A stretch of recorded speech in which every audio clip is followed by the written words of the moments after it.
Hello friends, welcome back again in 4B engineers. तो आज day 9 है डेली डोज का। तो जैसे कि मैंने बताया था, हर दिन 12 इंपॉर्टेंट क्वेश्चन मैं आपको कराने वाला हूं, जो कि कोई भी कर सकता है। आप किसी भी ईयर के हो, mechanical engineer, but mechanical engineer, ये नोट करना। क्लियर है? तो चलिए शुरू करते हैं, टाइम वेस्ट नहीं करते हैं। ओवरऑल 12 क्वेश्चन मैं कराऊंगा आपको, जिसमें से 10 क्वेश्चन हमारा टेक्निकल रहता है, एक रीजनिंग क्वेश्चन रहता है और एक हमारा जो करंट अफेयर्स चल रहा है उस पे रहता है। क्लियर है?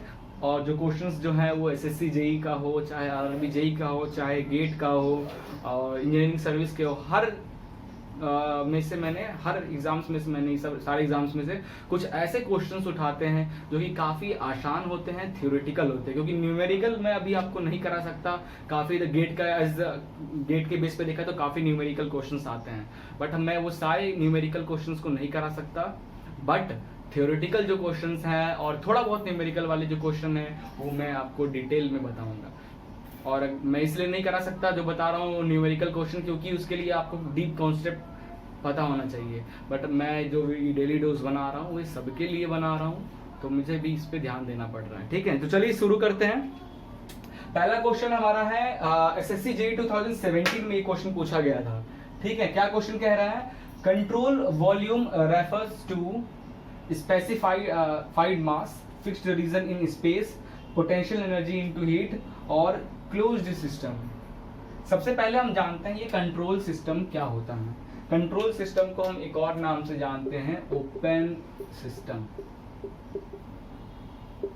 ठीक है, देखो जनरली दो सिस्टम होता है, एक होता है, दो नहीं और भी होते हैं, बट एक होता है क्लोज्ड सिस्टम, ठीक है, एक होता है ओपन सिस्टम, एक होता है एडियाबैटिक सिस्टम। ठीक है, ये तो पता है। क्लोज सिस्टम में क्या होता है कि क्लोज होता है तो सिर्फ एनर्जी, हीट का एक्सचेंज हो रहा है, एनर्जी का एक्सचेंज होता है, मास का एक्सचेंज नहीं होता है। ओपन सिस्टम में मास और एनर्जी दोनों का एक्सचेंज होता है सराउंडिंग से, ये बाउंड्री के सराउंडिंग से। एडियाबैटिक में मास और एनर्जी दोनों का ही एक्सचेंज नहीं होता है। तो क्लोज्ड सिस्टम को हम एक और नाम से जानते हैं नॉन फ्लो। तो हम जो प्रोसेस पढ़ेंगे थर्मोडायनामिक के, तो वहां पे हम पढ़ेंगे नॉन फ्लो प्रोसेस। तो नॉन फ्लो किसके लिए होता है? क्लोज्ड सिस्टम वाले जितने टॉपिक्स आते हैं उनके लिए हम डिस्कशन करते हैं। ओपन सिस्टम को हम कंट्रोल वॉल्यूम नाम से भी जानते हैं। तो क्या होता है कंट्रोल सिस्टम? तो इनमें से तो ऐसा कोई ऑप्शन तो है नहीं, ओपन सिस्टम तो इसमें है नहीं, बट ओपन सिस्टम इसमें है। ध्यान से देखना, फॉर एग्जाम्पल एक पाइप है, ठीक है, ये पाइप हो गया, इसमें से फ्लूइड मूव हो रहा है।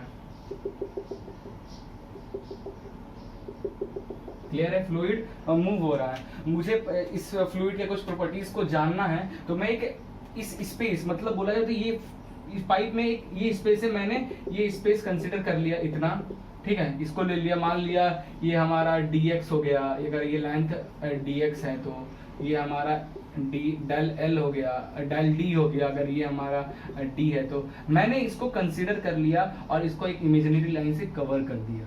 तो क्या हुआ? Fixed region in space. अब मैं इसी रीजन पे डिस्कस करूंगा, उसके इंट्रोड्यूशन मार दूंगा तो मेरे पूरे का निकल जाएगा। क्लियर है? तो fixed region in space is your right answer. Clear है? नाउ नेक्स्ट क्वेश्चन देखते हैं आप। ये क्वेश्चन देखिए, following relation define Gibbs free energy. कौन सा रिलेशन है गिब्स फ्री एनर्जी का? इसमें देखो और बताओ जल्दी। क्या होता है Gibbs free energy? It is property which represent the upper limit of work done. Work done का अपर लिमिट मतलब हमेशा पॉजिटिव फ्लो करेगा in steady flow isothermal process, means at temperature constant for the higher system where heat only exchange with surrounding. Where in that case जो second law होगा वो always positive show करेगा। तो इससे जो आपका इक्वेशन बनकर आता है, यहीं पे मैं बताता हूँ। Gibbs free energy, Gibbs equation याद होगा, PdS is equal to U plus PdV। ये है Gibbs equation, Gibbs free equation. इस पर थोड़ा सा और डिटेल सर्च किया जाए तो क्या हो सकता है? U प्लस P, ओके, इसको ऐसे लिखते हैं अगर हम PV, इसी इक्वेशन को मैं ट्रांसफर कर रहा हूँ PS, अभी इंटीग्रेशन करूँगा, ठीक है, इसको ऐसे ही रहने दो।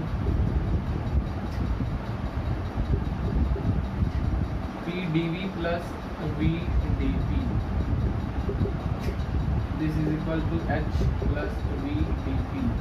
H is equal to minus H is equal to V dP is equal to H plus TdS. TdS plus S dt. इसको डिफरेंशिएट करेंगे तो ऐसा बनेगा, तो TdS ट्रांसफर होगा माइनस में आएगा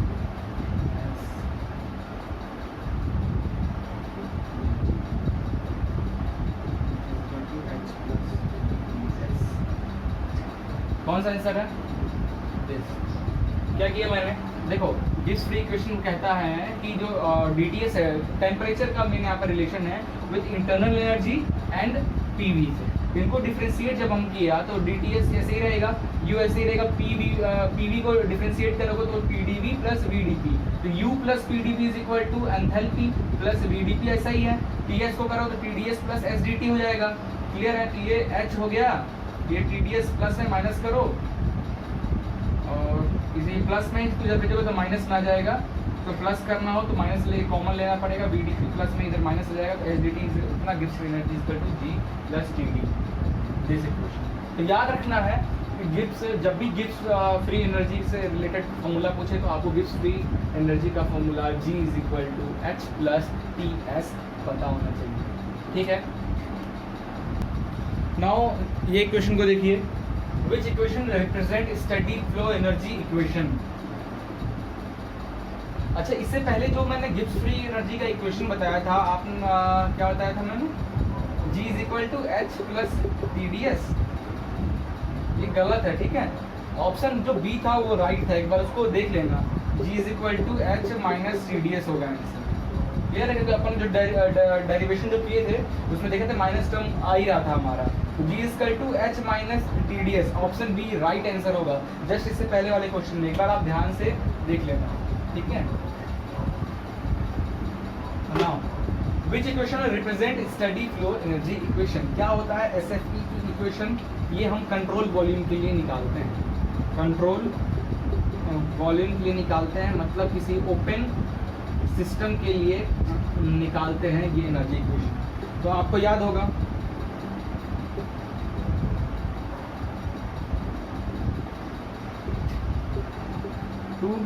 टू वन वन, ये 1 पॉइंट है, यहाँ से कुछ फ्लूइड एंट्री हो रहा है, यहाँ से कुछ फ्लूइड हमारा बाहर निकल रहा है। तो फ्लूइड कुछ प्रेशर होगा, कुछ वॉल्यूम होगा, कुछ डेंसिटी होगा, कुछ एंथैल्पी होगा, कुछ एंट्रोपी होगा। यहाँ भी वैसे ही P2 V2 ये होगा, कुछ स्पीड होगी उसकी। ठीक है, ऐसा भी होगा। तो this study flow energy equation क्या होगा, यहाँ पे कंजर्वेशन ऑफ एनर्जी लगाओगे तो जो एंटर हो रहा है वही बाहर निकलेगा। इसका एक एजम्पशन लेके काम करना, जो अंदर हो रहा है वही समझ लो बाहर निकल रहा है। इन दैट केस तो स्टडी फ्लो एनर्जी इक्वेशन आपका बनेगा, इन केस ऑफ एंथैल्पी के केस में देखोगे तो कुछ ऐसा बनेगा, H1 प्लस C1 के स्क्वायर अपॉन 2 प्लस रो जी जेड प्लस यहाँ से हीट अंदर जा रहा है, यहाँ से वर्क आपको मिल रहा है। ठीक है, which is equal to H2 plus C2 का square upon 2 plus rho G Z2 ये Z1 प्लस W। तो ऐसा इक्वेशन आपको ऑप्शन में कहीं दिखा तो आप डायरेक्ट आंख बंद करके टिक मार देना। ठीक है, अभी देखो ये H के रिस्पेक्ट में है और इसकी जो यूनिट होती है हमेशा किलो जूल में होती है। ठीक है, अगर आपको इस क्वेश्चन में ऐसा कहीं दिख जाए कि 1000 ऑप्शन में ऐसा ऐसा सबके नीचे ऐसा 1000 इसके मल्टीप्लाई कर दोगे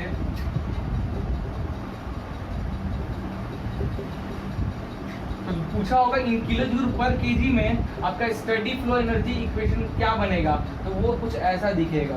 क्लियर है, इक्वेशन आंख में बसा लो कैसे स्टडी फ्लो एनर्जी इक्वेशन बना है। ठीक है, इसको और मैं थोड़ा डिफाइन करूंगा ताकि आपको जो लोग नहीं जानते हैं उनको थोड़ा सा अच्छे से क्लियर हो जाए। ठीक है, जस्ट वेट।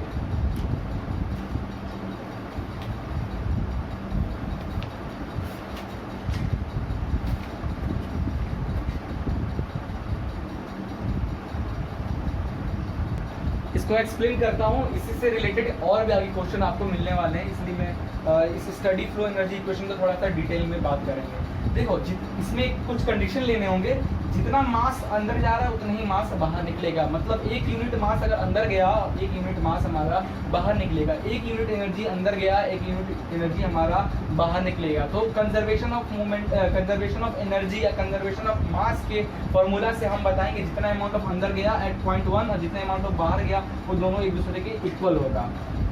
तो देखोगे इसके लिए जो इक्वेशन आपका बनेगा, काइनेटिक एनर्जी, ठीक है, इंटरनल एनर्जी, जो भी इंटरनल एनर्जी होगा हमारे जो अंदर जा रहा है उसका, प्लस काइनेटिक एनर्जी, भाई जाहिर सी बात है मूवमेंट हो रहा है गैस का, चाहे काइनेटिक एनर्जी होगा, प्लस पोटेंशियल एनर्जी, प्लस कुछ हीट, क्योंकि आप हीट दे रहे हो ना इस सिस्टम को, कुछ बाहर से हीट दे रहे हो एट पॉइंट 1, ठीक है। Similarly this is equal to same at point 2, ठीक है। तो इंटरनल एनर्जी हो जाएगा U, अगर आप मास को 1 यूनिट कंसीडर किए हो तो, अदरवाइज मास का मल्टीप्लिकेशन हो जाएगा, मास का मल्टीप्लिकेशन होके फॉर्मूला बनेगा।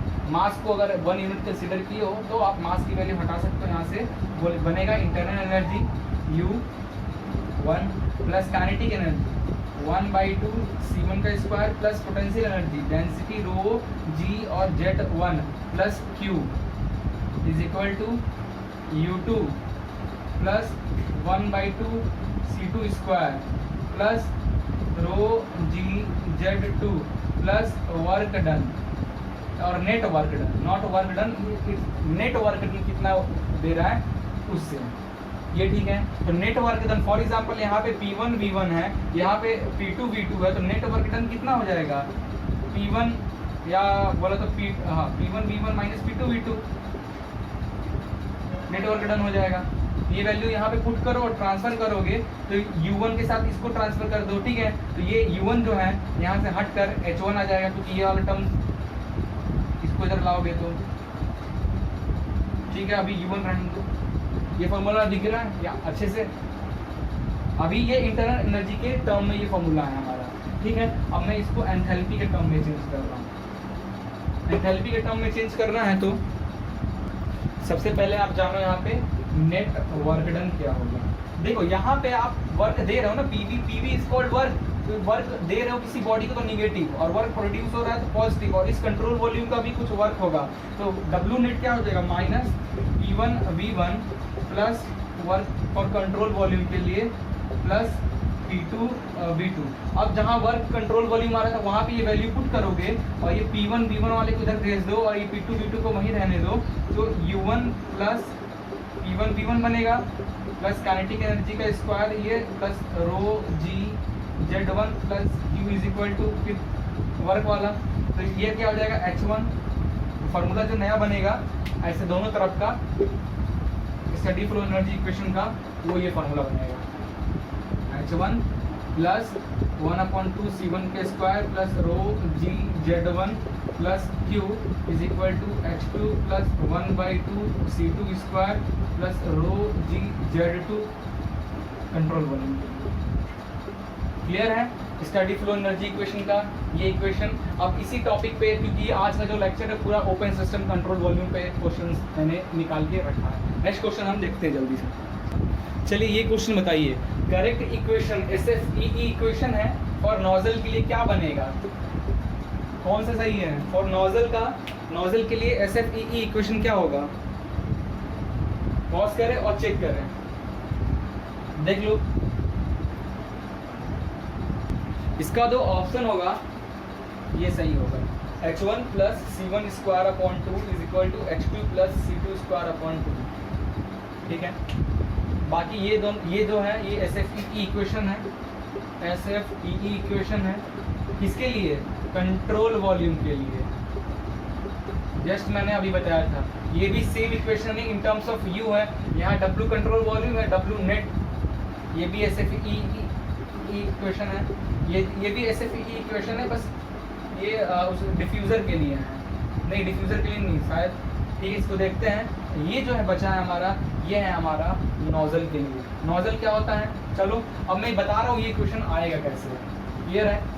तो ये इक्वेशन की जरूरत पड़ेगी। जो SFE इक्वेशन क्या जो है ये आपको पता होना चाहिए, ये इक्वेशन, ठीक है।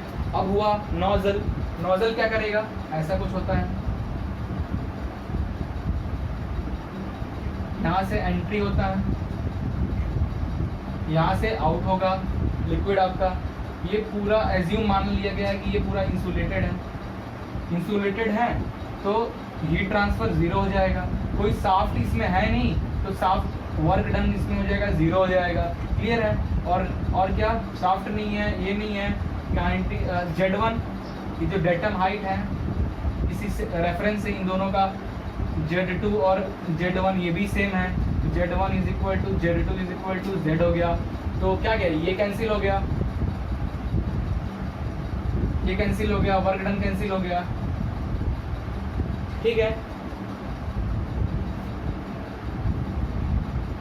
हीट ट्रांसफर कैंसिल हो गया, तो बचा गया H1 plus C1 square upon 2 is equal to H2 plus C2 square upon 2। तो किसी भी नोजल के लिए जो हमारा SFE इक्वेशन आता है दैट्स राइट, ठीक है।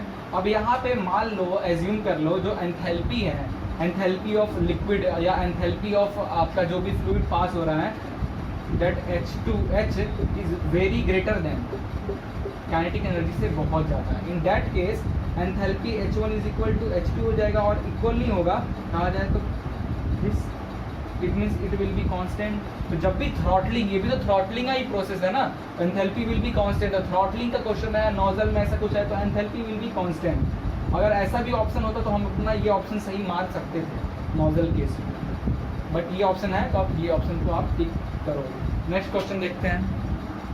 नाउ फिफ्थ क्वेश्चन देखिए, correct SFE equation for boiler. Boiler का ये चार ऑप्शन है, आप बताओ कौन सा होगा इसमें से। मैं बता दे रहा हूँ, option 3 is your right answer. H1 plus Q is equal to H2 plus W, ठीक है, ये ऑप्शन आपका सही होगा, बाकी जो है ये सब गलत। क्लियर है। तो ये बॉयलर के लिए SFE इक्वेशन अगर तो आपको फाइंड करना है, सबसे पहले तो आपको SFE इक्वेशन पता होना चाहिए, ठीक है। ऑप्शन 3 आपका सही है। SFE इक्वेशन ये होता है, हमको पता है, ठीक है। बॉयलर की बात करें तो क्या होता है, बॉयलर स्टीम वाटर को स्टीम में कन्वर्ट करता है, कुछ अमाउंट ऑफ हीट लेकर वाटर को स्टीम में कन्वर्ट करता है, ठीक है। तो यहाँ पे हीट तो रहेगा, लेकिन जो kinetic change in work done तो कुछ हो नहीं रहा है इसमें, work done is equal zero हो जाएगा बॉयलर के केस में, ठीक है। वर्क डन हो रहा है, kinetic energy, change in kinetic energy भी नहीं हो रहा है, तो बोला जाए तो C/2 जो है वो हो जाएगा जीरो। काइनेटिक एनर्जी में भी कुछ हमारा चेंजेस नहीं हो रहा है। क्लियर है।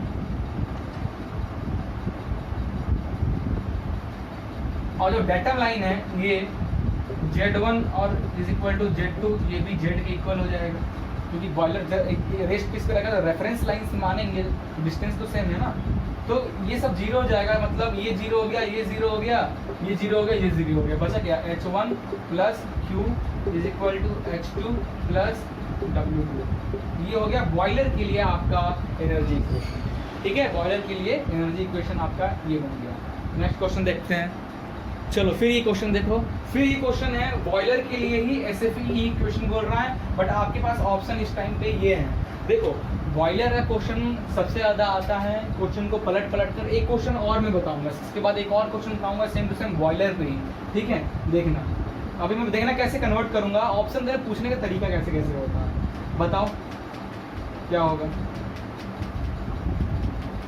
देखो ऑप्शन 1 जो है वो तो SFE इक्वेशन है, इससे पहले जस्ट मैंने बताया था बॉयलर के लिए, ये तो होगा नहीं क्योंकि जस्ट हमने पीछे देखा था, ये भी होगा नहीं। ये SFE इक्वेशन है, बचा ये हमारा ये इक्वेशन होगा। बट हमने कहा कि काइनेटिक एनर्जी तो जीरो हमने ले लिया था, बट यहाँ पे काइनेटिक एनर्जी है। इससे पहले का क्वेश्चन का जो आंसर आ रहा था हमारा ये आ रहा था, बिकॉज इन बॉयलर हम बोल दिए थे काइनेटिक एनर्जी इज जीरो, इसलिए ये वाले टर्म्स को मैंने क्लोज काट कर दिया था। बट यहाँ पे आप ध्यान देखोगे ये ऑप्शन तो होना ही नहीं है, ये तो सिर्फ ये इक्वेशन है, तो बचा ये इक्वेशन। तो अब ऐसा नहीं है काइनेटिक एनर्जी जनरली बॉयलर में जीरो जनरली एज्यूम हम करते हैं, बट अगर माइन्यूट मॉलिक्यूल लेवल पे देखो तो ये हीट हो रहा है, काइनेटिक एनर्जी चेंज हो रही होगी मॉलिक्यूल्स की, तो भाई काइनेटिक एनर्जी तो रहेगा। तो इन दैट केस आपका ये आंसर हो जाएगा, ठीक है। अब इसी को देखना, मैं फिर ट्रांसफर कर रहा हूँ क्वेश्चन नंबर इसी को मैं 7 लिख के, देखो बॉयलर क्वेश्चन सबसे ज़्यादा आते हैं इसलिए मैं पूछ रहा हूँ, ठीक है।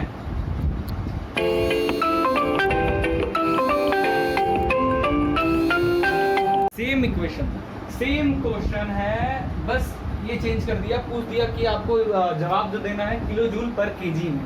अब बताइए कौन सा आंसर सही होगा? ये आंसर सही होगा, क्योंकि किलो जूल पहले तो जो नॉर्मल एसएफई इक्वेशन जो आता है वो हमारा किलो जूल में ही आता है। किलो जूल पर केजी का बोल दिया मतलब 1000 हो रहा है, 1000 मल्टीप्लाई करेंगे तो ये तो एसएफई इक्वेशन है, बट बॉयलर का ये इक्वेशन, बॉयलर का इक्वेशन ये होता है, तो इसमें 2000 सही हो जाएगा। ऐसे क्वेश्चन आएंगे, घुमा घुमा के पूछा जाएगा।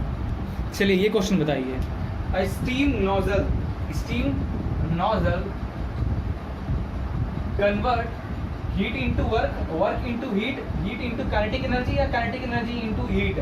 तो कभी भी नोजल की बात हो, जब भी या फिर स्टीम जा रहा हो, उसमें चाहे वाटर जा रहा हो, कोई भी फ्लूइड जा रही है, ठीक है, इन दैट केस हमें पता, देखो हमें एक रिलेशन पता है, pressure is equal to force upon area होता है, ठीक है। तो यहाँ पे आप देखोगे कि एरिया कम होता जा रहा है, एरिया कम होते जा रहा है तो मतलब प्रेशर इंक्रीज होता जा रहा है। तो आप कहोगे कि भाई प्रेशर यहाँ पे ज़्यादा हो रहा है, प्रेशर यहाँ कम है तो प्रेशर यहाँ पे ज़्यादा हो रहा है, बट ये गलत हो जाएगा, क्योंकि जब भी हम फ्लूइड की बात करते हैं, फ्लूइड कहीं से भी पास होता है, वहाँ पे हम ये pressure is equal to force upon area वाला फॉर्मूला यूज करके बर्नौलीज इक्वेशन यूज करते हैं।